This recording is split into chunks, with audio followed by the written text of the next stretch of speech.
हाय, good morning everybody. एक second रुकिए।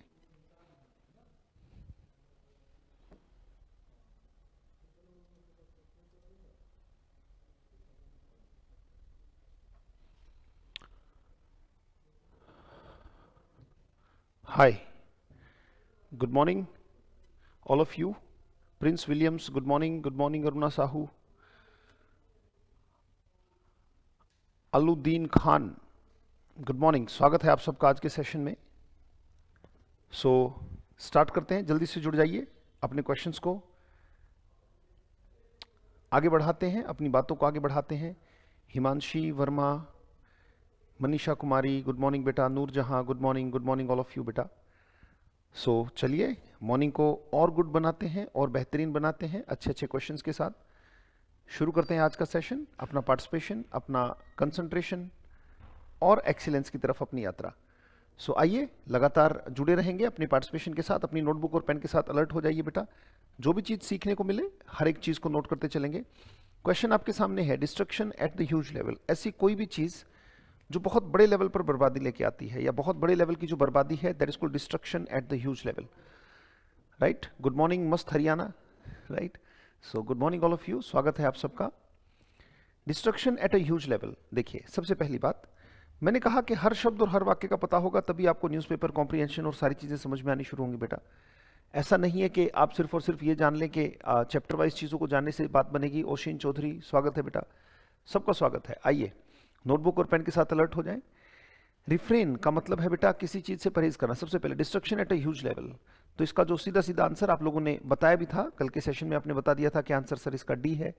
Definitely इसका आंसर डी है। राइट, डिवास्टेशन होगा, इसका भी मतलब बहुत बड़े लेवल पर बर्बादी होती है। राइट, जैसे टर्की में, सीरिया में अभी क्या हुआ है, डिवास्टेशन। राइट, जैसे जो सुस्ती है, स्टेटमेंट लेते हैं बेटा डिवास्टेशन से एक और। Let's take a statement.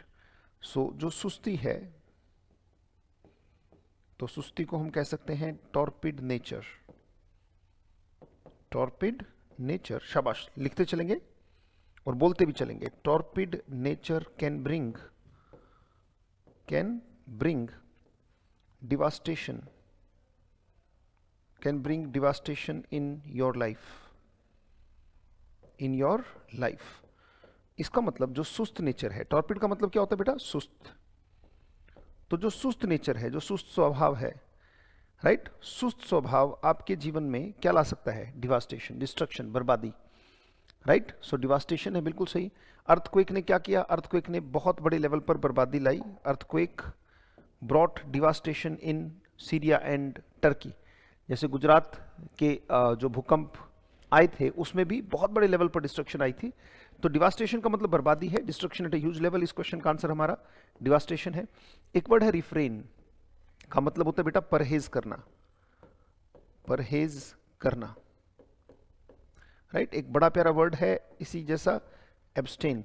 और एग्जाम में कई बार इसकी प्रेपोजिशन भी पूछी जाती है बेटा। रिफ्रेन हो या एब्सटेन हो, दोनों अपने साथ जो प्रेपोजिशन लेते हैं वो लेते हैं from. Abstain from, refrain from, यानी कि परहेज करना। राइट, सो अगर आप क्रिएटिव होना चाहते हो, जैसे मान लो मैं एक वाक्य लूं कि अगर आप क्रिएटिव होना चाहते हो तो आपको ओवर थिंकिंग से परहेज करना पड़ेगा। ओवर थिंकिंग, विचारों की बाढ़। आपने देखा है कि जब बाढ़ आती है तो नदी में कुछ भी साफ नहीं दिखता, बहुत गदला पानी होता है। एकदम से बारिश हो रही है पहाड़ों पे, तो नदी को अगर देखें तो पानी बहुत गदला है, कुछ भी आर पार नहीं दिखता। पर जब पानी की संख्या कम होती, पानी की मात्रा अगर कम होती है, तो जैसे ही पानी की मात्रा कम होती है तो पानी इतना क्रिस्टल क्लियर होता है कि तलहटी में तैरती हुई मछली आपको साफ दिखाई देती है उसी पानी में। ऐसा ही मन का भी हाल है। अगर आप क्रिएटिव होना चाहते हैं तो आपको ओवर थिंकिंग से बचना पड़ेगा, टारगेटेड होना पड़ेगा। गोल सेटिंग का जीवन में यही महत्व है। You have to stop your over thinking. अगर आप क्रिएटिव होना चाहते हैं तो आपको ओवर थिंकिंग से परहेज करना चाहिए। अगर आप फिट होना चाहते हैं तो जंक फूड से परहेज करना चाहिए। जहां जहां शब्द आ जाए परहेज करना, वहां रिफ्रेन होगा। स्टेटमेंट लेते हैं, इफ यू, शाबाश, बोल बोलकर, एक एक वाक्य को बोल बोलकर लिखते चलेंगे बेटा अपनी नोटबुक में। शाबाश Aruna Sahu. If you want to लिखें, शाबाश। और अपना जो आपने सेंटेंस लिखे हैं उनको उनको रिवाइज करते रहा करो, उनको बार बार पढ़ते रहा करो। If you want to be, if you want to be creative, अगर आप क्रिएटिव होना चाहते हो, if you want to be creative, अगर आप क्रिएटिव होना चाहते हैं, कॉमा यू हैव टू, आपको करना पड़ता है, you have to refrain, you have to refrain, और यहां पे एक फिल इन द ब्लैंक बन सकता है, you have to refrain from over thinking, you have to refrain from over thinking. आपको ओवर थिंकिंग पर लगाम लगानी होगी, ज्यादा सोचना नहीं है बेटा, काम करना है कि आपका एग्जाम कल है, परसों है, कब है, मुद्दा नहीं है। मुद्दा यह है कि आपको लगातार अपनी तैयारी में आगे परिष्कृत होते जाना है, right. So torpid nature can bring destruction in your life. Very good Aruna Sahu, शाबाश बेटा, बहुत अच्छे, बहुत बढ़िया, शाबाश। तो जैसे मैंने कहा कि if you want to be creative you have to refrain from over thinking. हर एक शब्द, हर एक वाक्य को समझते चलो। कॉम्प्रिहेंशन का मतलब यही है कि जो लिखा है वो आपको समझ में आए। अगर आप क्रिएटिव होना चाहते हो तो आपको परहेज करना पड़ेगा किससे? ओवर थिंकिंग से, ज्यादा सोचना, राइट। और ओवर थिंकिंग को एग्जाम में कहा जाता है, बहुत बार पूछा गया कि फूल्स पैराडाइज क्या होता है। लिखेगा बेटा, फूल्स पैराडाइज, मूर्खों का स्वर्ग ओवर थिंकिंग होता है। बहुत ज्यादा, यानी कि बहुत ज्यादा जो व्यक्ति कल्पना में रहता है, कहते हैं यार तेरी तो बात ही क्या, you are always in fool's paradise, यानी कि हमेशा, पैराडाइज का मतलब स्वर्ग होता है, एक मानव कल्पित स्वर्ग। रियल का जो स्वर्ग है उसे हेवन कहा जाता है, पर जो कल्पनाओं से बनाया गया स्वर्ग है उसको पैराडाइज कहा जाता है। तो मानव कल्पित स्वर्ग, मानव के द्वारा सोची गई चीजें कि ऐसा होगा, कि वैसा होगा, कि ऐसा होगा, ये सब जो सोचा जा रहा है ये क्या है? ये फूल्स पैराडाइज, राइट। तो ऐसा व्यक्ति, अगर आप क्रिएटिव होना चाहते हैं तो you have to abstain from over thinking, आपको ओवर थिंकिंग से परहेज करना पड़ेगा, राइट। अगला वर्ड है अबिस्मल, राइट। सारे के सारे वर्ड्स उतारते रहिएगा बेटा, बोर्ड पर जगह चाहिएगी तो उसको हटा दिया जाएगा। अगला वर्ड अबिस्मल है, अबिस्मल, फिर से बोले, अबिस्मल। स्पेलिंग कैसे याद होगी? अबी और स और मल, वर्ड बन गया अबिस्मल। उच्चारण है अबिस, अबी और स कैसे बोलेगा? स और मल, वर्ड बन गया अबिस्मल, अबिस्मल, राइट। वर्ड बोलेंगे अबिस्मल। और स्पेलिंग भी हमें याद है ABYSMAL, स्पेलिंग को तोड़ तोड़ के, जैसे कि मैं पिछले सेशंस में भी लगातार बताता रहा कि पूरी रोटी नहीं उठानी है। कोई अगर स्पेलिंग मुश्किल लगे तो उसमें लगातार आपको उसको तोड़ के सीख लेना है। अबिस्मल का मतलब दयनीय होता है, बोर्ड पर जगह बना लेते हैं। अबिस्मल का मतलब बहुत बुरी हालत में, बहुत बुरी स्टेट में, बुरी हालत में, that is called abysmal. Abysmal in a very bad shape, in a very bad state, in a very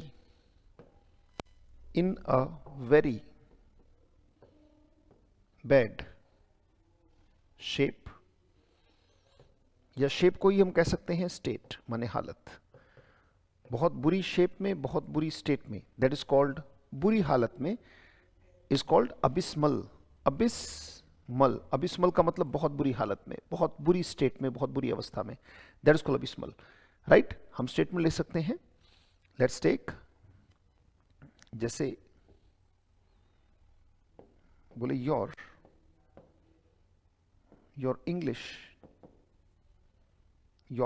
English is abysmal, यानी कि in a very bad state, in a very bad shape, your English is abysmal due to the paucity of, due to the paucity, paucity माने lack होता है बेटा, इसका मतलब है कमी। एग्जाम में बहुत बार पूछा गया कमी, जैसे पॉसिटी ऑफ कॉन्फिडेंस, कॉन्फिडेंस की कमी, पॉसिटी ऑफ वर्ड्स, वर्ड्स की कमी, right. So this time Pakistan is very good, is abysmal, बिल्कुल सही, मस्त हरियाणा, बहुत अच्छा वाक्य आपने बनाया कि पाकिस्तान की जो इकोनॉमी है, पाकिस्तान की जो स्टेट है वो कैसी है? अबिस्मल। तो पाकिस्तान से जोड़ के देख सकते हैं, बहुत अच्छा एग्जाम्पल, देखिए कितना अच्छा सोचा कि पाकिस्तान की स्टेट क्या है, अभी पाकिस्तान की अवस्था क्या है? Pakistan is abysmal, right. आप कह सकते हैं नाउअडेज मतलब आजकल, नाउअडेज मतलब आजकल पाकिस्तान इज अबिस्मल, बहुत बुरी स्टेट में। Your English is abysmal due to the paucity of, due to the paucity of pragmatic, pragmatic का मतलब होता है प्रैक्टिकल, व्यवहारिक, प्रैक्टिकल आप समझते हैं, due to the paucity of practical, practical माने व्यवहारिक, प्रैक्टिकल नॉलेज, व्यवहारिक knowledge,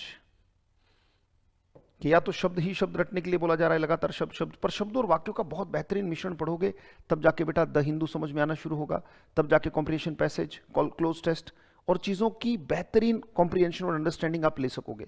your English is abysmal, अगर हमारी इंग्लिश एक बहुत बुरी अवस्था में है, right, your English is abysmal due to माने की वजह से, the paucity of pragmatic knowledge, pragmatic माने व्यावहारिक, प्रैक्टिकल नॉलेज की कमी की वजह से, प्रैक्टिकल नॉलेज की कमी की वजह से हमारी जो इंग्लिश है या आपकी जो इंग्लिश है वो कैसी है, अबिस्मल स्टेट में है, in a very bad state, right. तो ये शब्द हमने देखा और कोई भी शब्द ऐसा नहीं छोड़ेंगे जिसमें वाक्य है। याद रखिएगा बेटा, शब्द और वाक्यों के अलावा कुछ नहीं है। एरर फाइंडिंग क्या है, वाक्य है। फिल इन द ब्लैंक क्या है, वाक्य है। सेंटेंस अरेंजमेंट क्या है, वाक्य है। सेंटेंस इंप्रूवमेंट क्या है, वाक्य है।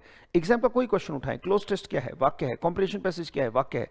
कोई भी ऐसी चीज नहीं है जिसमें हम काम नहीं करेंगे, पर धीरे धीरे रे मना सहज सहज सब होए, चीजों को आराम से सहजता के साथ, बिकॉज हेस्ट मेक्स वेस्ट, जल्दी का काम शैतान का होता है, राइट।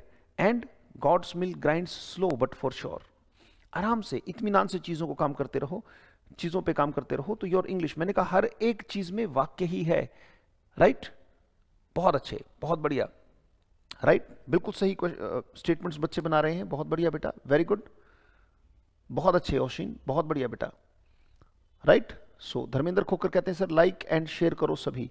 हाँ बिल्कुल सही, अगर आपको फायदा हो रहा है तो डेफिनेटली। गुजर कसाना, नमस्कार भाई, नमस्कार सबको।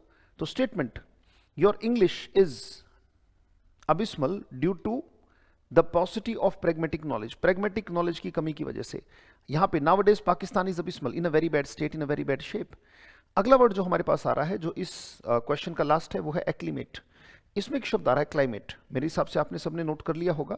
अगर नोट नहीं कर पाते तो एक स्क्रीनशॉट ले लिया करो। मान लीजिए कोई बात लिखने से रह गई तो उसका एक तरीका है, भाई चल रही है बात, चलते चलते एक स्क्रीनशॉट ले लिया तो क्या हुआ, ये पूरी की पूरी नॉलेज आपके पास आ गई। अगर कोई चीज लिखने से रह भी जाती है तो उसको आप स्क्रीनशॉट ले लिया करें बेटा, राइट। अब एक वर्ड बचा हमारे पास, एक्लीमेट। इसमें एक वर्ड आ रहा है क्लाइमेट। क्लाइमेट तो आप जानते हैं, और उसमें एक जोड़ना है, एक, और उसमें क्लाइमेट जोड़ना है, पढ़ा जाएगा एक्लीमेट। उच्चारण क्या है, एक ली मेट, ये उच्चारण है बेटा इसका। वर्ड पढ़ा जाएगा एक्लीमेट, अपने आप को ढाल लेना। अब देखो क्लाइमेट होता है, हिंदी में लिख लेंगे अपने आप को ढाल लेना, अपने को, स्वयं को किसी चीज के अनुसार, परिस्थिति के अनुसार ढाल लेना कहलाता है क्या, एक्लीमेट। क्लाइमेट, अब एक बात सोचो, क्लाइमेट है, अब इस बात को समझो ये शब्द बना कैसे। क्या जो कपड़े हम गर्मी में पहनते हैं, क्या वही कपड़े आप सर्दी में भी पहनते हैं? ऐसा बिल्कुल नहीं है। वेदर जैसा होता है, राइट, जहां का क्लाइमेट जैसा होता है वैसी वहां की जो है कपड़ों की व्यवस्था होती है। जैसे अगर आप हिल एरिया में जाते हैं जहां बर्फ ही बर्फ है तो ये कपड़े नहीं चलेंगे, वहां पर आपको जैकेट चाहिएगी, आपको कैप चाहिएगी, दस्ताने चाहिएंगे, मफलर चाहिएंगे, राइट। तो व्यक्ति क्या करता है, बदलती हुई परिस्थितियों के हिसाब से अपने आप को ढालता है, मौसम के हिसाब से ढालता है। कहते हैं ना कि मौसम की तरह तुम भी बदल तो न जाओगे, तो बदल तो न जाओगे ये कोई बात ही नहीं है, मौसम की तरह सभी बदलते हैं, और बदलाव प्रकृति का नियम है, बदलाव समय का नियम है। जब इस गाने में बात आ रही है कि मौसम की तरह तुम भी कहीं बदल तो न जाओगे, अगर नहीं बदलेगा तो इसका मतलब डेड बॉडी है। जो बदलता है वही एडजस्ट कर पाता है, राइट। जैसे कंपटीशन एग्जाम में जो बदलाव की प्रक्रिया है वो लगातार है, सतत है। तो मेरे मन में, मेरे विचारों में, मेरी बुद्धि में भी मेरी प्रक्रिया विकास की और बदलाव की सतत चलनी चाहिए। अगर वो नहीं चल रही है तो कहीं ना कहीं डेडलॉक पैदा हो जाएगा, कहीं ना कहीं विकास रुक जाएगा। मस्त हरियाणा, राइट। एक्लीमेट का मतलब होता है अपने आप को ढाल लेना, राइट, अपने आप को ढाल लेना, दैट इज कॉल्ड एक्लीमेट। तो यहाँ क्लाइमेट वर्ड है, अपने आप को ढालना किसी चीज के हिसाब से, राइट। स्टेटमेंट लेते हैं बेटा, द वाइज, शाबाश, क्या बोलेंगे, द वाइज। वाइज एक एडजेक्टिव है। एडजेक्टिव बेसिकली कुछ घबराने की जरूरत नहीं है, किसी चीज के बारे में जो भी अतिरिक्त इंफॉर्मेशन है उसे एडजेक्टिव कहते हैं, राइट। जैसे क्या है, पेन है, अब सिर्फ पेन नहीं है, पेन के बारे में जो भी, काला पेन, नया पेन, महंगा पेन, सस्ता pen, used pen, unused pen, भरा हुआ पेन, खाली पेन, महंगा पेन, सस्ता पेन, इंपोर्टेड पेन, देसी पेन, विदेशी पेन, पर है तो पेन ना। इसके पेन के बारे में जो भी अतिरिक्त इन्फॉर्मेशन है, इसके बारे में कुछ बहुत ज्यादा बड़ी बातें रटने की जरूरत नहीं कि अ वर्ड विच मॉडिफाइज और क्वालिफाइज अ नाउन। अरे भाई ठीक है, वो सारी बातें हमें जैसे समझ में आएगा वैसे हम रखेंगे ताकि हमारा भला हो सके।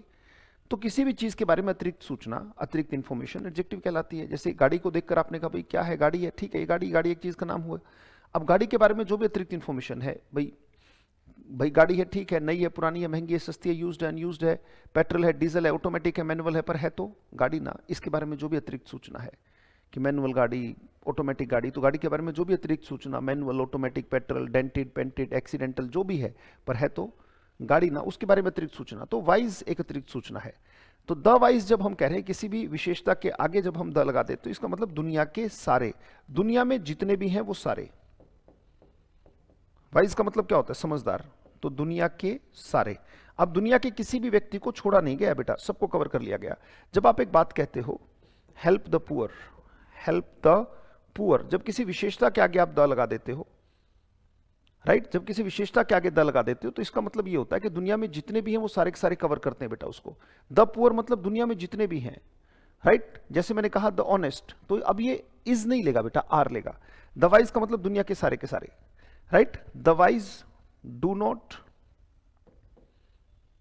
कॉज, कॉज का मतलब पैदा करना, the wise do not cause strife, STRIFE, strife का मतलब कलेश, कलह, झगड़ा।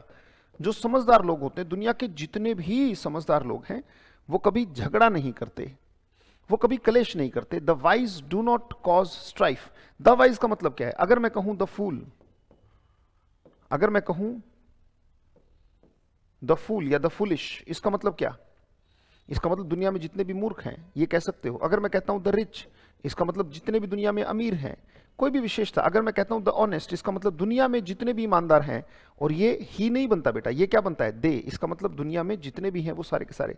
एक से ज्यादा की बात होती है, ये कोई एक की बात नहीं हो रही है, दुनिया में जितने भी हैं। आनंद वर्मा, गुड मॉर्निंग बेटा, राइट। दुनिया में जितने भी गरीब हैं उनको कवर कर लेता है, तो दुनिया के सारे। और यहाँ पे डू नॉट, डज नॉट क्यों नहीं आया? क्योंकि एक आदमी थोड़ी है, दुनिया के सारे की बात हो रही है, यानी कि यहाँ पे बात क्या है? ही नहीं है, यहाँ पे क्या है? दे। इन सारी बातों को आगे सीखेंगे। The wise do not cause strife, जो दुनिया के सारे लोग कभी भी कलेश पैदा नहीं करते बेटा।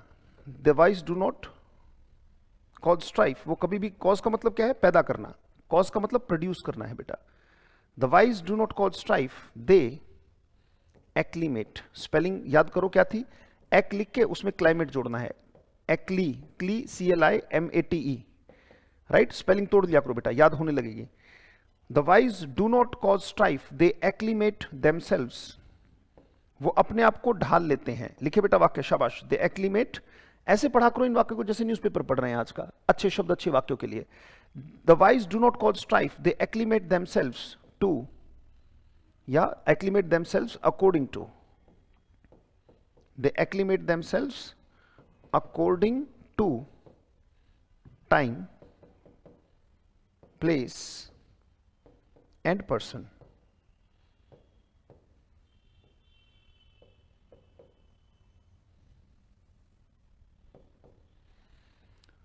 वो व्यक्ति को, जो समझदार लोग होते हैं बेटा, शब्दों को, वाक्यों को समझने की कोशिश करो। जो समझदार लोग होते हैं बेटा वो कभी भी कलेश पैदा नहीं करते, वो अपने आप को ढाल लेते हैं समय विशेष, स्थान विशेष और व्यक्ति विशेष के हिसाब से। यानी कि वो किसी को फोर्स नहीं करते कि आप मेरे तरीके से अपने आप को बदलो। They do not force anybody.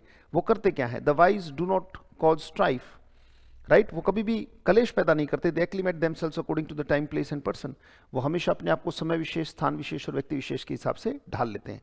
तो ये हमारा क्वेश्चन हुआ, और ये सबसे बड़ी ताकत होती है इंसान में कि अपने आप को स्थान, समय और व्यक्तियों के हिसाब से ढाल लेना। गवर्नमेंट जॉब की तैयारी कर रहे हैं तो आपके अंदर ये क्वालिटी होनी चाहिए। कौन सी क्वालिटी? आपको एक्लीमेट करना आना चाहिए, क्योंकि ऐसा नहीं है, क्योंकि सरकारी नौकरी मतलब तबादले, राइट। आपके तबादले होंगे, कभी आप एक डिपार्टमेंट में हो, कभी दूसरे डिपार्टमेंट में हो, या फिर कभी मुंबई आपकी पोस्टिंग आ गई, कभी आपकी केरल में आ गई, कभी हरियाणा में आ गई, कभी राजस्थान में आ गई। तो आपको करना क्या पड़ता है? क्या आप जिस भी डिपार्टमेंट में जाओगे वहां पर अपनी चलाओगे या फिर एक्लीमेट करोगे? तो आपके दिमाग में आएगा, sir we will not cause strife in the department. हम कभी भी डिपार्टमेंट में कलेश पैदा नहीं करेंगे। हम क्या करेंगे? We will acclimate ourselves according to the time, place and person, right. वो हम अपने आप को समय विशेष, स्थान विशेष और व्यक्ति विशेष के हिसाब से ढाल लेंगे, राइट। बहुत अच्छे, बहुत बढ़िया ओशिन, बहुत बढ़िया, मस्त हरियाणा, वेरी गुड बेटा, शाबाश, बहुत अच्छे, वेरी गुड। आनंद वर्मा, नाइस। चलिए अगले क्वेश्चन की तरफ चलते हैं। मुझे जल्दी से आंसर दीजिएगा अगले क्वेश्चन का। फोर्थ क्वेश्चन आपके सामने ये रहा। This is the fourth question. Recurrence of anything, किसी भी चीज का जो रिकरेंस है उसको आप क्या कहेंगे? किसी भी चीज का रिकरेंस, पहले तो मुझे रिकरेंस पता होना चाहिए। अगर क्वेश्चन में रिकरेंस का मतलब होता है बेटा किसी भी चीज का बार बार होना, बार बार होना, बार बार होना, वो रिकरेंस कहलाता है। Happening again and again, spelling कैसे याद करेंगे? री, कर, एन और स, तो वर्ड बन गया रिकरेंस। रिकरेंस, री कैसे पढ़ा, कर कैसे पढ़ा वो याद रखो, और एंस कैसे पढ़ा, ई एन सी ई तो एक साथ पढ़ा जा सकता है, रिकरेंस। तो उच्चारण बन गया रिकरेंस। रिकरेंस का मतलब है बेटा किसी चीज का बार बार होना। जैसे हम कह सकते हैं, मेरे साथ बोलेंगे, रिकरेंस ऑफ रेन, बारिश का बार बार होना। रिकरेंस ऑफ पेन, पेन का बार बार होना। बहुत अच्छे ओशिन चौधरी, बहुत बढ़िया बेटा, आपका जवाब आ गया, वेरी गुड। बहुत सारे बच्चे बेटा, आप जो भी हैं, जितने भी बच्चे हैं, आप सारे के सारे बताइए रिकरेंस ऑफ एनीथिंग क्या आंसर आएगा? रिक्रूडेसेंस आएगा, यूलोजी आएगा, अबेटर आएगा, या एक्रीशन आएगा? सारे शब्दों का पता होना चाहिए, इसमें यह नहीं कि एक शब्द का पता लगा बाकी सब छोड़ दिए, सारे शब्दों का पता होना चाहिए, राइट। और इसके बाद एक क्वेश्चन और है हमारा, और उसके बाद फिर हम फिल इन द ब्लैंक्स और प्रीवियस ईयर क्वेश्चंस की तरफ बढ़ेंगे। मतलब ग्रामेटिकल जो बेस्ड होगा, अभी वकैब बेस हमारा चल रहा है, उसके बाद ग्रामर बेस चलेगा, right. So recurrence of anything, recrudescence, eulogy, abettor और एक्रीशन, सारे शब्दों का पता होना चाहिए। किसी चीज का बार बार होना, इससे आप क्या समझते हैं, राइट। तो बेटा इसका आंसर आप में से कुछ ने दिया भी है और सही आंसर है, राइट। रिकरेंस ऑफ रेन जैसा लिखा, अनामिका खंबेरा, वेरी गुड, शाबाश। रिक्रूडेसेंस आंसर सही है बेटा। मस्त हरियाणा नहीं पता सर, कोई बात नहीं बेटा। देखो री का भी मतलब होता है बार बार, री का भी मतलब बार बार, तो ये अंदाजा लग सकता है, राइट। तो री से पता लग जाएगा। जैसे कई बार क्या होता है कि भाई मेरा तो एग्जाम में री आया है, इसका मतलब री आने का मतलब क्या है? आपको रीअपियर होना पड़ेगा, आपको एग्जाम दोबारा देना पड़ेगा। तो यहाँ पे भी री है और यहाँ पे भी री है, बाकी और किसी में री नहीं है, तो आंसर आपका इस अंदाजे से भी लग सकता है। और ये जो रिक्रूडेसेंस है, इसका भी मतलब होता है किसी चीज का बार बार होना, राइट। कोई चीज जब बार बार घटित होती है, that is called recrudescence, recrudescence of anything, right. एक स्टेटमेंट लेते हैं, और कल वाला जो वाक्य है वो भी यूज हो जाएगा। कल एक शब्द हमने किया था, शायद आपको याद हो, कर्टेल।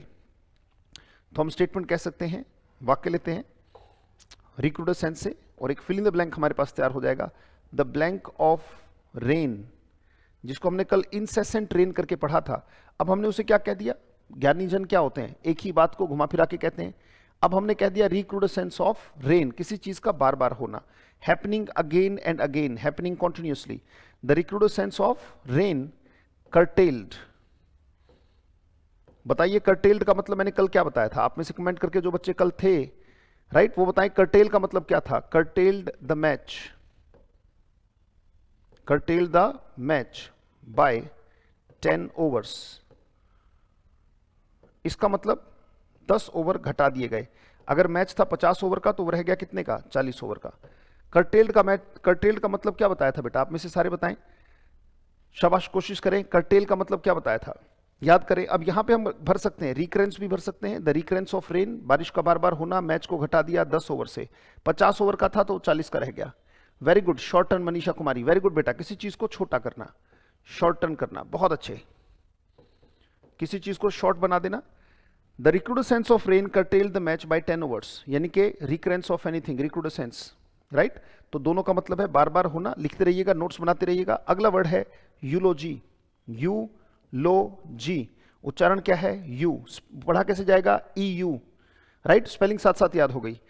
लो कैसे पढ़ोगे? एल ओ, और जी कैसे पढ़ोगे? G Y, right. तो यू कैसे पढ़ा गया? ई यू, यू, लो, L O, G Y, G, मन में छाप लिया बेटा स्पेलिंग को, E U L O G Y, eulogy. और यूलोजी का मतलब होता है बेटा प्रशंसा, प्रेज वर्ड, आपको पता है। और भी हैं सिनोनिम इसके, राइट। और भी वर्ड्स हैं, एक्लेड है, लॉर्ड है, अपलॉड है, राइट।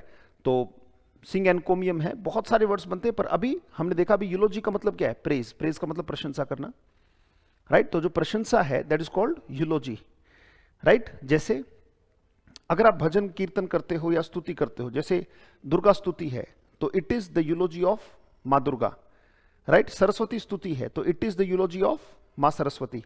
अगर राम स्तुति है तो it is the यूलोजी of Rama, right. अगर शिव स्तुति है तो it is the यूलोजी of Shiva, Lord Shiva. और अगर हनुमान चालीसा हम पढ़ते हैं तो हनुमान चालीसा में क्या है? It is the यूलोजी of Lord Hanuman, right.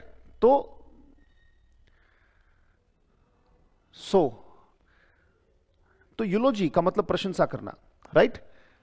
Sir आपका ऐप क्लास है क्या? बिल्कुल ऐप पर क्लास है। इंग्लिश मंत्रा अगर आप लेंगे तो इंग्लिश मंत्रा एप्लीकेशन पे आपको पूरा कोर्स मिल जाएगा। रिंकी कुमारी ने ये प्रश्न पूछा था, तो इंग्लिश मंत्रा करके आप सर्च करेंगे प्ले स्टोर पे, तो you will definitely get to know, right. So आइए वापिस आते हैं। यूलोजी का मतलब प्रशंसा है बेटा, प्रेज है, राइट। सो स्टेटमेंट लेते हैं। अच्छा एक और बात बेटा, जो हनुमान भक्त हैं, जो शिव भक्त हैं, जो सर्वधर्म संभाव है, तो अगर अल्लाह मियाँ को आप नमाज पढ़ते हैं, नमाज अदा करते हैं, तो वो क्या है? यूलोजी ऑफ अल्लाह, राइट। अगर कोई बाइबल का पाठ पढ़ रहा है, बाइबल को बार बार पढ़ रहा है, तो दैट इज यूलोजी ऑफ गॉड, जिसे आप कहते हैं, राइट। और अगर गुरु ग्रंथ साहिब पढ़ रहे हैं, तो यूलोजी ऑफ हमारे ग्रेट गुरुज एंड यूलोजी ऑफ परमात्मा, तो गुरु ग्रंथ साहिब। तो इसमें है क्या? व्याख्यान है, बखान है उनके गुणों का। It's all यूलोजी, right, it's all यूलोजी। Statement लेते हैं बेटा, एक वाक्य लेते हैं यूलोजी से। और मैं आपको बात बता रहा था कि क्या ऐसा है कि एक बार हनुमान चालीसा कर दिया और फिर हनुमान चालीसा करने की जरूरत ही ना पड़े आपको?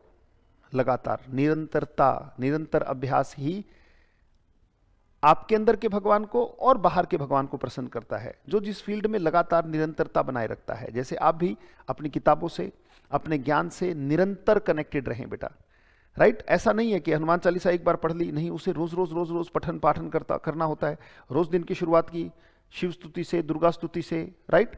रोज उस स्तुति को घुमाते हैं। जो भी भक्ति करते हैं वो ऐसे ही तो करते हैं। वो अपने इष्ट को, अगर आपके इष्ट एग्जाम बन गए, तो अपनी अपनी किताबों को बार बार स्तुति की तरह, प्रशंसा की तरह, यूलोजी की तरह रिपीट करो। स्टेट में लेते हैं बेटा, लिखेंगे to please the God, a person, to please the God.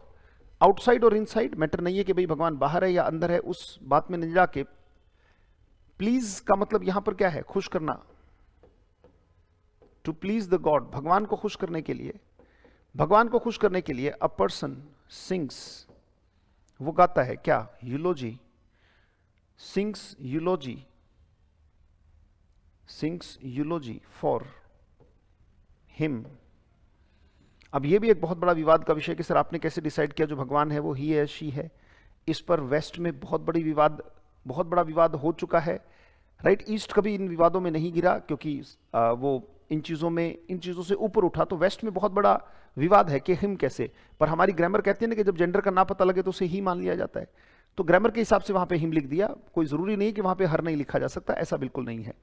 फिर दूसरा विवाद है कि भाई भगवान गोरा है या काला है, राइट, व्हाइट और ब्लैक, व्हाइट वर्सेस ब्लैक। तो आदमी का जो मन है वो हमेशा छोटी छोटी क्षुद्र चीजों में ही चिपका रहता है, इसलिए बड़े को अचीव नहीं कर पाता। वो ढूंढता है कि बहस कहां हो सकती है। वो भगवान को भी बहस का विषय बना रहा है, और बहस में खुदा नहीं मिलता, बहस में खुदा नहीं मिलता। इसका मतलब यह है कि आप संवाद करें, विवाद से बिल्कुल बचे रहें। तो टू प्लीज द गॉड, भगवान को प्रसन्न करने के लिए a person sings eulogy for him, ईश्वर की प्रशंसाएं एक व्यक्ति करता है, स्तुति करता है। जय हनुमान ज्ञान गुण सागर, जय कपीसति हूँ लोक उजागर, राइट। श्री राम स्तुति, दुर्गा स्तुति, राइट, वो सब होती है। तो टू प्लीज द गॉड। अब कोई भी है, जैसे नमाज अदा किया जा रहा है, वो किसके लिए? To please the God. Bible अदा कर रही है, to please the God. Guru Granth Sahib का पाठ हो रहा है, टू प्लीज द गॉड, यानी कि अपनी तरफ से जो सेवा हो सकती है, दैट्स कॉल्ड यूलोजी बेटा। अगला वर्ड है अबेटा। अबेट का मतलब क्या होता है? उकसाना। अबेट का मतलब देख लेना बेटा, इसका मतलब क्या है? उकसाना। किसी काम के लिए उकसाना, प्रोवोक करना, दैट इज कॉल्ड अबेट। और उकसाने वाला, जैसे पढ़ाना टीच और पढ़ाने वाला टीचर, नाचना डांस नाचने वाला डांसर, गाना सिंग और गाने वाला सिंगर, राइट। तो अबेट माने उकसाना, और उकसाने वाला अबेटर, जो उकसाए, गलत कृत्य करने के लिए उकसाए, अपराध करने के लिए उकसाए, अपराध में साथ देने के लिए खड़ा हो जाए, उसे भी आप अबेटर कह सकते हैं। अगर साथ देने के लिए खड़ा हो गया, कहते अरे तू करना, मैं खड़ा हूं तेरे साथ, इसका मतलब आप गलत कृत्य करने के लिए उकसा रहे हैं। ये इंस्पिरेशन नहीं है, ये इम्पीटस नहीं है। जो इम्पेटस वर्ड आपने पढ़ा था, याद आया? 98% of the teaching is impetus, सुकरात की स्टेटमेंट, राइट। तो ये इम्पेटस नहीं है बेटा, ये गलत तरीके से उकसाना क्या होगा? अबेट, उसको अबेट कहते हैं, राइट। बिल्कुल सही। अबेटर एक तरीके से अकम्प्लाइज कहा जा सकता है, जो सह अपराधी होता है, right. Encourage for wrong thing, बिल्कुल सही मनीषा कुमारी, बिल्कुल सही एक्सप्लेन किया बेटा। किसी गलत चीज के लिए, और उसके लिए एनकरेज शब्द का इस्तेमाल ना करो बेटे। मनीषा वहां पे जो वर्ड इस्तेमाल करोगे वो करोगे Provogue, Provogue somebody for wrong thing, for wrong reason, provoke for wrong thing। किसी गलत चीज के लिए, गलत कृत्य के लिए प्रवोक करना, किसी गलत काम के लिए प्रवोक करना, मतलब उकसाना, दैट इज कॉल्ड अबेट, है ना, एनकरेज नहीं, प्रोवोक, उकसाना। एनकरेज तो पॉजिटिव के लिए किया जाता है बेटा, शाबाश, बहुत अच्छे। दैट इज कॉल्ड अबेटर, यानी कि उकसाने वाला, वो क्या होता है, अबेटर, राइट। सो स्टेटमेंट कह सकते हैं, गलत कृत्य के लिए उकसाना वो अबेटर है, राइट। स्टेटमेंट हम ले सकते हैं, it makes me wonder, it makes me wonder, ये बात मुझे आश्चर्यचकित करती है। It makes me wonder who is the abettor, माने उकसाने वाला, कौन है उकसाने वाला। इट मेक्स मी वंडर, ये मुझे बड़ा आश्चर्यचकित करता है। It makes me wonder who is the abettor to, who is the abettor to make you, कौन उकसाता है तुम्हें, to make you waste your precious, माने कीमती, your precious time. It makes me wonder who is the abettor, कौन है ऐसा उकसाने वाला, क्या वो बाहर का है या अंदर है, तो पाओगे कि वो तो अंदर ही बैठा है, मेरे मन के रूप में, राइट, जो हमेशा एक मनोरंजन के पीछे भागता है, शोषण को पोषण और पोषण को शोषण मानता है, राइट, वो मेरा मन है। कि जहां मेरा मन शोषित हो रहा है, जहां हकीकत में समय बहुत बर्बाद हो रहा है, उसमें हम समय ज्यादा लगा रहे हैं, जहां समय की कुछ वैल्यू मिल रही है वहां से हम भाग रहे हैं, right. Statement I, it makes me wonder, ये मुझे आश्चर्यचकित करता है। इट मेक्स मी वंडर, इन वाक्यों को फील करके देखना बेटा, इन वाक्यों को फील करके देखना, रियल में कॉम्प्रिहेंशन सुधरेगी।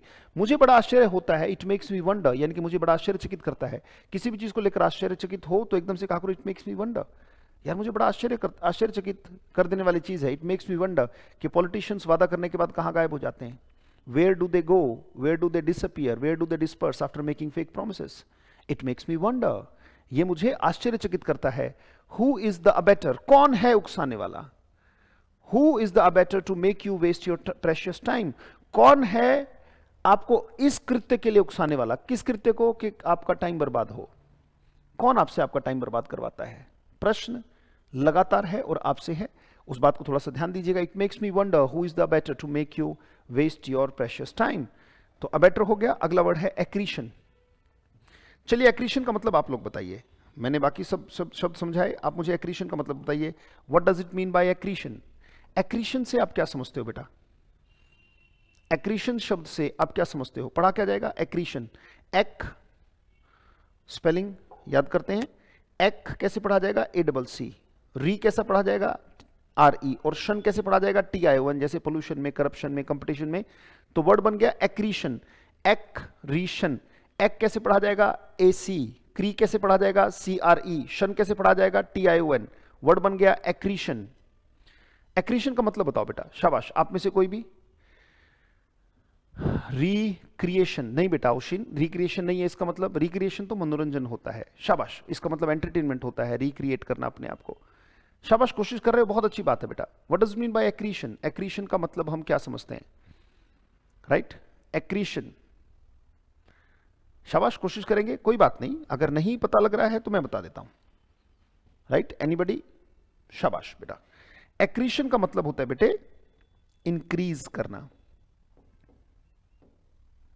इंक्रीज करना, दैट इज कॉल्ड एक्रीशन। कोई चीज अगर बढ़ती है उसे एक्रीशन कहते हैं, राइट, एक्रीशन, एक्रीशन, एक्रीशन का मतलब इंक्रीज करना। जैसे हम कहते हैं वी अटेंड दीज क्लासेस, वाक्य ले लो बेटा, शाबाश, कोई भी शब्द नहीं छोड़ना, वाक्य बनाओ उसको, कोई ईंट मत छोड़ो, उससे घर बना लो बेटा, शाबाश। एक्रीशन क्रिएट करना नहीं बेटा, एक्रीशन का मतलब ठीक है अगर आप कहना चाहे बनाना, but that is to increase, augment करना, right. We attend these classes, हम इन क्लासेस को अटेंड करते हैं, to get accretion of our, यानी कि increase of our, to get accretion of our perspicacity, of our perspicacity, perspicacity, और perspicacity का मतलब होता है बुद्धि, ज्ञान, नॉलेज, राइट, ज्ञान, दैट इज कॉल्ड पर्सपिकासिटी, क्लैरिटी, दिमाग क्लियर हो जाए चीजों को लेकर। वी अटेंड दीज क्लासेस, हम इन क्लासेस को अटेंड करते हैं। हम इन क्लासेस को अटेंड करते हैं, किस लिए अटेंड करते हैं? We attend these classes to get क्या? एक्रीशन ऑफ आर पर्सपिकासिटी, अपने ज्ञान में वृद्धि के लिए। We attend these classes to get accretion of perspicacity, यानी कि पर्सपिकासिटी माने बुद्धिमत्ता, ज्ञान, knowledge, that is called accretion of perspicacity. बेटा एक्रीशन का मतलब है increase of something, that is called accretion. तो we attend these classes to get accretion of our perspicacity का मतलब ज्ञान के लिए, अपने ज्ञान में वृद्धि के लिए हम इन क्लासेस को अटेंड करते हैं। चौथे, पांचवें क्वेश्चन पर चलते हैं बेटा। अगर नहीं नोट किया हो तो स्क्रीनशॉट साथ के साथ ले लिया करें बेटा। लेट्स मूव ऑन, आगे बढ़ते हैं। पांचवा क्वेश्चन आपके सामने आने जा रहा है और पांचवा क्वेश्चन है ये, अ thing which is very good for health, ऐसी कोई भी चीज जो आपकी हेल्थ के लिए बहुत अच्छी है। अ thing which is very good for health. शाबाश, जवाब दीजिए बेटा। आपके जवाब के बाद डिस्कशन शुरू करेंगे। बहुत अच्छे, मस्त हरियाणा, वेरी गुड, बहुत अच्छे, बहुत बढ़िया, चीजें समझ में आ रही हैं बेटा। बताइए कोई ऐसी चीज जो स्वास्थ्य के लिए बहुत अच्छी हो। औशिन चौधरी ने जवाब दिया, वेरी गुड, बहुत अच्छे बेटा। और भी कोई? पार्टिसिपेशन जरूरी है, आंसर का सही या गलत होना जरूरी नहीं है बेटा, योर पार्टिसिपेशन इज मस्ट। कोई ऐसी चीज जो स्वास्थ्य के लिए बहुत अच्छी हो, अ thing which is very good for health. क्या इसका मतलब कॉस्टिक है? क्या इसका मतलब सलूबरियस है, एक्विटल है, एक्सोनरेशन है? शाबाश, क्या समझते हैं? अ thing which is very good for health, कोई चीज जो स्वास्थ्य के लिए बहुत अच्छी हो, क्या इसका मतलब कॉस्टिक है, सलूबरियस है? तो बेटा इसका जो आंसर है, जैसा कि औशिन ने बताया भी, मनीषा कुमारी सही जवाब, बहुत अच्छे बेटा, मस्त हरियाणा, एक्सोनरेशन। एक्सोनरेशन बेटा सजा से मुक्ति होती है, इसका मतलब है सजा से माफी, ये एक्सोनरेशन है, माफ कर देना, सजा से माफी। एक्विटल और एक्सोनरेशन एक ही बात है, इसका भी मतलब है सजा से माफी, दोनों का मतलब है सजा से माफी। सजा मिलने वाली थी, सजा नहीं मिली। अलाउद्दीन खान, आंसर बी है, बहुत अच्छे मनीषा कुमारी, औशिन चौधरी, मस्त हरियाणा, बहुत अच्छे बेटा, बहुत बेहतरीन पार्टिसिपेशन। तो अ thing which is very good for health, ऐसी कोई भी चीज जो स्वास्थ्य के लिए बहुत अच्छी है, आंसर होगा बेटा सलूबरियस। उच्चारण अगर याद करना चाहें तो स, लू, बरी और अस, राइट। तो सलूबरियस, स लू बरी यस, राइट, उच्चारण हो गया सलूबरियस, राइट। तो सलू कैसे पढ़ेंगे, स कैसे पढ़ेंगे, एस, या स कैसे पढ़ेंगे, एस ए। लू कैसे पढ़ेंगे, एल यू। बरी, बी आर आई और ओ यू एस, तो वर्ड बनता है क्या, सलूबरियस। तो तोड़ लिया करे बेटा स्पेलिंग को। तो सलूबरियस का मतलब समथिंग, कोई भी चीज जो स्वास्थ्य के लिए बहुत अच्छी है। कोई एक चीज याद करो, जैसे जूस इज सलूबरियस फॉर हेल्थ, जैसे मॉर्निंग वॉक, राइट। जो मॉर्निंग वॉक है वो कैसी है, सलूबरियस फॉर हेल्थ। जल्दी उठना और जल्दी सोना, early to bed early to rise is a salubrious habit. इसका मतलब क्या है, जो स्वास्थ्य के लिए बहुत अच्छी है, राइट, बहुत अच्छे। तो जो स्वास्थ्य के लिए बहुत अच्छा हो, दैट्स कॉल्ड सलूबरियस। एक्सोनरेशन का मतलब है सजा से माफी, एक्विटल माने भी सजा से माफी, right. Salubrious, a thing which is very good for health, जैसे juice is salubrious, right, morning walk is salubrious. कोई भी ऐसी चीज जो स्वास्थ्य के लिए बहुत अच्छी है, दैट्स कॉल्ड सलूबरियस बेटा, राइट। हाँ बिल्कुल सही ओशिन, बिल्कुल सही बता रहे हैं। होलसम भी एक शब्द है। तो अगला वर्ड अगर इसमें देखें तो वर्ड है कॉस्टिक। कॉस्टिक का मतलब होता है बेटा कोई चीज जो चुभती है, चुभने वाला, जैसे चुभने वाले शब्द, caustic words. Never say blank words, कैसे वर्ड्स, कॉस्टिक वर्ड्स, चुभने वाले शब्द, राइट। हेटफुल शब्द, नफरत से भरे हुए, you can call it hateful, sarcastic, acidulous, बहुत सारे वर्ड्स हैं, राइट। नी जर्क रिमार्क, बगैर सोचे समझे जो मुंह में आए वो बोल दिया, तो चुभेगा ही, राइट। ऐसी कोई बात कह देना जो दिल पर बर्छियां चला दे, चुभने वाली जो बात है, that is called caustic. Never say caustic words, right. और जब भी आप गुस्से में होते हैं तो you use what kind of words, क्या आप ऐसे शब्दों का इस्तेमाल करते हैं जो बहुत काइंड है, सिंपैथी से भरे हुए हैं, या फिर कॉस्टिक वर्ड्स का इस्तेमाल होता है? तो आपका एक सहज जवाब आएगा कि sir we use caustic words, हम अब डेफिनेटली चुभने वाले शब्दों का इस्तेमाल करते हैं, वो कॉस्टिक होता है बेटा, राइट?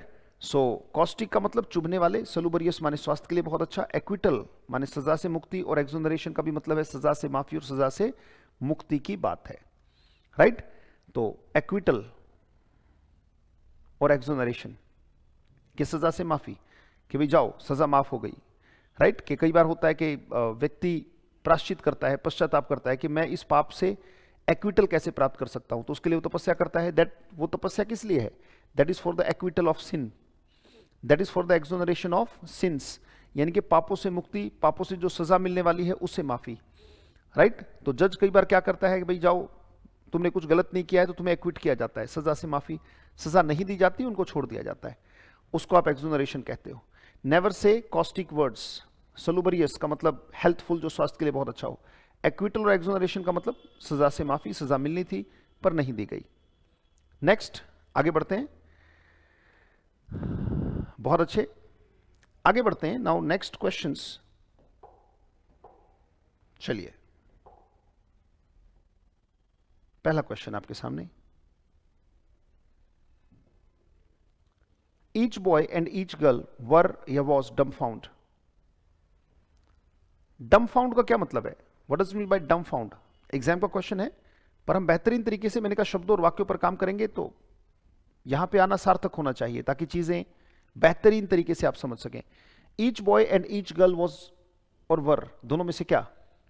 शाबाश, आंसर दीजिए। Each boy and each girl were या वॉज? शाबाश मनीषा कुमारी, वेरी गुड बेटा, कीप आंसरिंग, बहुत अच्छे, पार्टिसिपेशन लगातार रखें। अरुणा साहू, बहुत अच्छे बेटा, बहुत बढ़िया, बहुत बढ़िया, वेरी गुड। रिंकी कुमारी, अलाउद्दीन खान, लक्ष्य तोमर, कीप आंसरिंग। और सिर्फ आंसर दे देना उद्देश्य नहीं होना चाहिए, राइट? उद्देश्य ये भी होना चाहिए कि लिखा क्या हुआ ये मुझे पता लगे, क्योंकि जब तक आपको ये ना पता लगेगा कि क्या लिखा हुआ है तब तक कोई फायदा नहीं। मस्त हरियाणा, डेफिनेटली बेटा, कोई दिक्कत नहीं है, वर बताया, कोई समस्या नहीं। देखिए सबसे पहली बात, ये जो वैसे एंड का काम क्या होता है? एंड का काम होता है प्लस करने का। जैसे मान लो अगर मैं कहूं, बहुत ध्यान से देखिएगा, अगर मैं कहूं a boy blank waiting for, लिखते रहिएगा, blank bus, a boy blank waiting for blank bus, a boy blank waiting for blank bus. अगला वाक्य, अच्छा अगर यहां पे पूछा जाए, ऑप्शन दिया जाए, वॉज या वर, हिज या देयर या हर,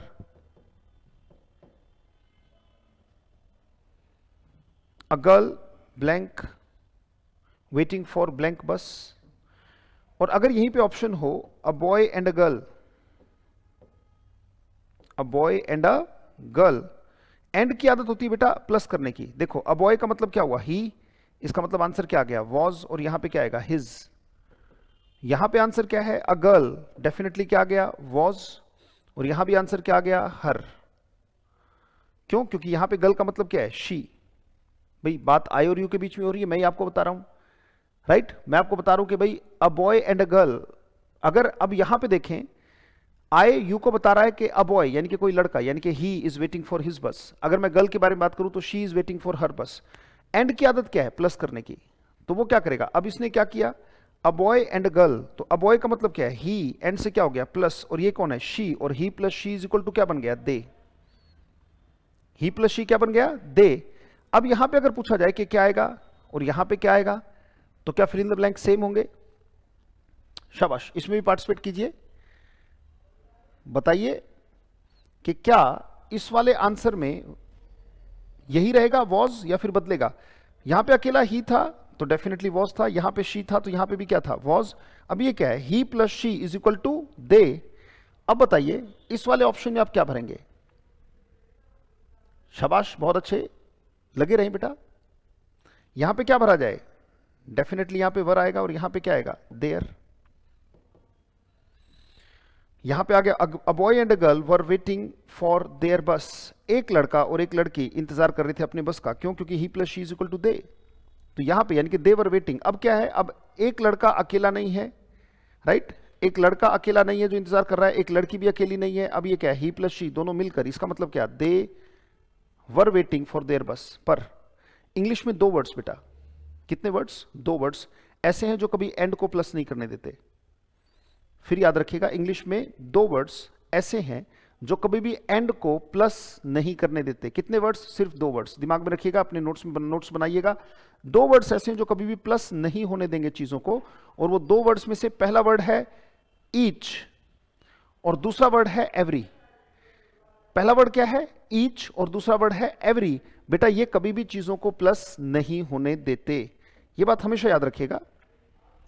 दो चीजों को याद रखिएगा, एक तो ईच और एक है एवरी। ये दो शब्द कभी भी प्लस नहीं होने देंगे। जैसे मैंने कहा each boy and each girl. और याद रखना, कुछ बच्चे सोचते हैं कि हमेशा ऐसा ही लिखा आएगा। नहीं बेटा, कैसे भी लिखा आ सकता है। मैं क्या कहना चाहता हूं, एक बार बोर्ड पर चलता हूं आपको लेके। Let's go to the board.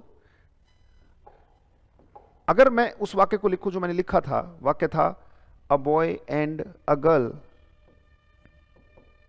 तो डेफिनेटली यहां पे आंसर आ गया वर वेटिंग फॉर देयर बस, फॉर देयर बस। और हमारा जो क्वेश्चन बन रहा है वो यहां बन रहा है, ये रहा, कि यहां पे अगर वो वॉज लगाता तो डेफिनेटली गलत होता। इस केस में आप वॉज का इस्तेमाल नहीं कर सकते। अगर आप वॉज लगाते हो तो गलत होता, अगर यहां पे हिज लगाते तो गलत होता, अगर हर लगाते तो गलत होता। देयर ही आंसर आपका होगा। ये गलत है, ये गलत है, आंसर क्या है? देयर। पर अगर, अब 6 तरीके से बातों को देखिएगा, 6 तरीके, देयर आर 6 वेज। अगर वाक्य लिखा हो, एंड ने क्या किया? प्लस, पर ईच और एवरी के साथ वो कभी प्लस नहीं कर पाएगा। अगर वाक्य आपके सामने हो each boy and each girl, इसका मतलब है प्रत्येक, इसमें एक साउंड होता है, इसीलिए वो एक की तरह जाता है। या फिर लिखा हो आपके सामने each boy and girl, exam में ऐसे भी आ सकता है, हो सकता है कि वो ऐसे ना लिखकर ऐसे लिखे, इसमें भी एंड अपना काम नहीं करेगा। या फिर वाक्य ऐसे लिखा हो बेटा, ईच बॉय, साथ साथ लिखते रहिएगा, and every girl, each boy and every girl. या फिर आपके सामने एग्जाम में दे दिया जाए every boy and every girl, every boy and every girl. या फिर आपके सामने लिखा हो एवरी बॉय एंड गर्ल। या फिर आपके सामने लिखा गया हो every boy and each girl.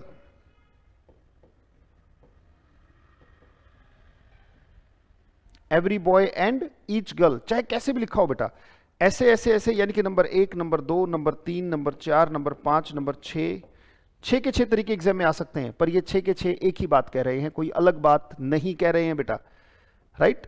अगर हम इनकी बात करें, यहां पे कुछ सेंटेंस बना लें।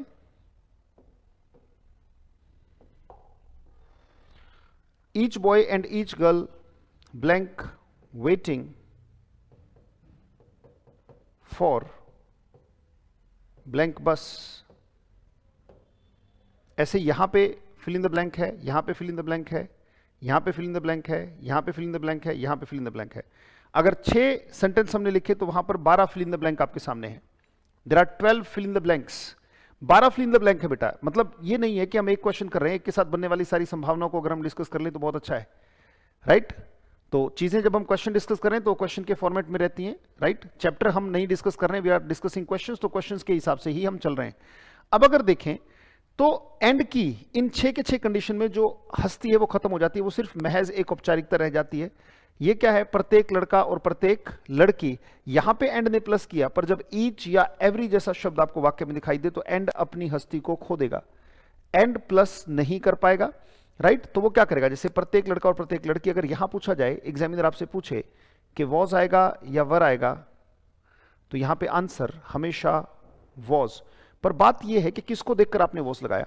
अच्छा, अगर मैं यहां पूछूं कि हिज आएगा या हर आएगा या देर आएगा, आप में से प्लीज कमेंट करके बताइए। शाबाश। इस फर्स्ट ऑप्शन में आप में से जो भी बच्चे हैं एक बार कमेंट करके बताइए कि मैं उस वाले ऑप्शन में फॉर ब्लैंक बस उसमें क्या भरूं। भाई आप सबने वॉज बताया, ठीक है, आपने वॉज लगा दिया। And each boy and each girl waiting for blank बस, क्या भरा जाए आपके हिसाब से, क्या भरा जाना चाहिए? अलाउद्दीन खान कहते हैं हिज आएगा सर, बहुत अच्छे, बहुत बढ़िया, वेरी गुड। और एनीबडी एल्स? बताइए बेटा, बताइए, शाबाश। आपकी क्लास है तो आप ही का पार्टिसिपेशन चाहिएगा इसमें। अरुणा साहू ने कहा देर आएगा, वेरी गुड। मस्त हरियाणा देर आएगा। अलाउद्दीन हिज आएगा। औसिन चौधरी देर आएगा। और very good, very good, try करो बेटा, क्वेश्चन को ट्राई करो, शाबाश। मनीषा कुमारी देर आएगा, बहुत अच्छे बेटा, बहुत बढ़िया, वेरी गुड, वेरी गुड, शाबाश, कीप ट्राइंग, बहुत अच्छे। और बताइए, और बताइए, शाबाश। मनीषा कुमारी, औसिन चौधरी, अलाउद्दीन खान, मस्त हरियाणा। आंसर सही गलत का मुद्दा नहीं है, मुद्दा है आप पार्टिसिपेट कर रहे हो।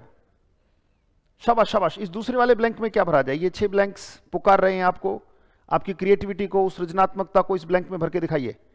Anybody else? चलिए, अभी तक जितने भी आंसर आए वो सारे के सारे गलत हैं, राइट? माफी चाहूंगा, कोई दिक्कत नहीं, उसे ठीक कर लीजिए। लास्ट में याद रखिएगा आपने वॉज लगाया तो इसका मतलब आपने इसको सिंगुलर माना, तो ये वॉज किसके हिसाब से? इसको नजदीक क्या दिखाई दे रहा है? गर्ल। ये गर्ल को ही देख के वाक्य को आगे लेके जा रहा है, क्योंकि अगर ये दोनों को देखता, दे तो ये है ही नहीं, अगर वहां पे दे मानता अपने आप को तो यहां पे वॉज नहीं बेटा वर्ब भरते। जैसा कि पीछे आपने देर भरा तो इसने अपने आप को दे माना। यहां पर मैंने कहा था कि यहां पे ये क्या हो रहा है, he plus she is equal to they, तभी तो वहां पे देर आया। देर कैसे आया? जब यहां पे दे है तभी तो वहां पे देर है, यस और नो, राइट? क्योंकि यहां पे वर्ब भी तो आया तभी तो दे माना। पर जब आपने इसको, मैंने कहा एंड यहां पे अपना काम नहीं कर पाएगा, प्लस नहीं कर पाएगा, तो लास्ट में बचा क्या? गर्ल। गर्ल के हिसाब से ही पूरा वाक्य जाएगा, यानी कि लास्ट में इसे क्या दिख रहा है? गर्ल। तो वॉज, वॉज किसके हिसाब से लगाया होगा? वर्ब नहीं लगाया, इसका मतलब आपने इसको एक माना। एक माना तो किसकी बात मान रहे हो आप? गर्ल की मानी, तभी तो पास में दिखा ये वॉज लगाया गर्ल के हिसाब से, तो आगे जेंडर जो सप्लाई होगा वो जो लास्ट में होगा उसी के हिसाब से। और अगर लास्ट में गर्ल है तो इन सब के आंसर में वॉज और हर ही आंसर आपका होगा। वॉज और हर ही आपका आंसर होगा, सारे के सारे। 12 के 12 फिल इन द ब्लैंक्स आपने सीखे, 12 के 12 ब्लैंक्स आपको आ गए, राइट? यहां पे अगर देखें, अच्छा क्वेश्चन ये भी हो सकता है कि सर अगर ऐसे लिखा गया होता, अगर लिखा होता each girl and each boy, मैंने कहा पूरी इंग्लिश में 2 शब्द ऐसे हैं जो एंड के अस्तित्व को खत्म कर सकते हैं। पूरी इंग्लिश में सिर्फ 2 शब्द, एक तो ईच और एक एवरी। ये अपने साथ एंड की हस्ती को खत्म कर देते हैं। एंड की औकात नहीं कि वो चीजों को प्लस कर ले जाए, राइट? अब आपके हिसाब से यहां पे आंसर क्या? डेफिनेटली बॉय है, तो हमने वॉज लगाया। वॉज किसको देख के लगाया होगा? बॉय को देख के। तो यहां पे जेंडर भी किसको देख के लगाओगे आप? बॉय को देख के ही तो लगाओगे, क्योंकि वॉज कह रहे हो, वर नहीं कह रहे, क्योंकि आपने प्लस नहीं किया। तो यहां पे डेफिनेटली आंसर क्या होगा? हिज। अब ये गर्ल वाले केस में, अगर मैं गर्ल वाले केस में आंसर भरना चाहूं तो सब में वॉज आएगा, वॉज आएगा, वॉज आएगा, वॉज आएगा। और आप में से अधिकतर का आंसर जो गलत था उसको मैं दूसरे कलर से भर देता हूं कि बेटा जब यहां पर जेंडर सप्लाई करने की बात आए तो जो जेंडर भरना है वो ध्यान रखिएगा, जो नजदीक जिसके हिसाब से आपने देखकर सिंगुलर वर्ब लगाई थी या चीजों को सिंगल लिया था उसके हिसाब से चीजों को लेके चले, राइट? अब वापिस अब क्वेश्चन पर चलते हैं। अगर आपने नहीं उतारा हो तो स्क्रीनशॉट ले सकते हैं। हम वापिस क्वेश्चन पर चल रहे हैं बेटा। Let's go to the question again. वापिस क्वेश्चन पर चलते हैं, जो हमारी बात चल रही थी, लेट्स गो देयर। अब फिर से बताइए कि यहां पे बिल्कुल सही आपने कहा सर यहां पे तो इस तरीके से होगा, पर यहां पे जो आपने लगाया आंसर लगभग आपका यहां पे ठीक था, पर अगले क्वेश्चन में आप गड़बड़ कर गए बेटा, राइट? यहां पर लगभग क्वेश्चन आपका सही था कि वर आएगा या वॉज आएगा, तो आप सबने अधिकतर दिया था जवाब वॉज। अब मेरा क्वेश्चन यहां पे भी आता है कि डम फाउंड का मतलब क्या? क्योंकि आपको 4 तरीके के क्वेश्चन एग्जाम में पूछे जाते हैं कि प्रॉब्लम क्या है, प्रॉब्लम क्यों है, ठीक कैसे किया जाएगा और वाक्य का मतलब क्या है। प्रॉब्लम क्या है, क्यों है, ठीक कैसे किया जाएगा और वाक्य का मतलब क्या। अगर ये 4 चीजें आपको समझ में आ रही हैं तो कोई भी एग्जाम बेटा आप क्रैक कर लोगे, कोई दिक्कत आपको आने वाली नहीं है, कोई समस्या नहीं आएगी। प्रॉब्लम क्या है, प्रॉब्लम क्यों है, ठीक कैसे किया जाएगा और वाक्य का मतलब क्या है। डम फाउंड का मतलब क्या होता है बेटा? एनीबडी आउट ऑफ यू, आप में से जवाब दीजिए, शाबाश। डम फाउंड का मतलब आप क्या समझते हैं? What does it mean by डम फाउंड? बताइएगा, शाबाश। एग्जाम में आए हुए वर्ड्स हैं, पूछे गए शब्द हैं डम फाउंड, राइट? शाबाश, कमेंट करके बताइए डम found. Waiting for the comments. मस्त हरियाणा, अलाउद्दीन खान, मनीषा कुमारी। डम फाउंड का क्या मतलब समझते हैं बेटा? डम फाउंड का मतलब होता है हक्का बक्का रह जाना, यानी कि सरप्राइज्ड या शॉक्ड। पॉजिटिव अगर तरीके से है तो सरप्राइज्ड, अगर नेगेटिव तरीके से तो उसको आप शॉक्ड की सेंस में ले सकते हैं। यानी कि कुछ ऐसी चीज दिखी कि वो हतप्रभ रह गए, कुछ ऐसी चीज दिखी कि वो आश्चर्यचकित रह गए, राइट? आज के पार्टिसिपेशन के लिए बहुत बहुत धन्यवाद। Thank you, thanks a lot. लगातार इन सेशन से जुड़े रहिएगा, राइट? और अगर बेहतरीन फायदा हो रहा है तो अच्छाई को फैलने में डेफिनेटली मदद करें। Keep liking, keep sharing, keep commenting, right? बहुत बहुत धन्यवाद। Thank you, thanks a lot, right? धन्यवाद अपना प्रेशियस टाइम देने के लिए। मिलते हैं आपसे कल के सेशन में। Thank you, thanks a lot, बहुत बहुत धन्यवाद। Take care, God bless you, stay happy, stay blessed, stay creative. Thank you.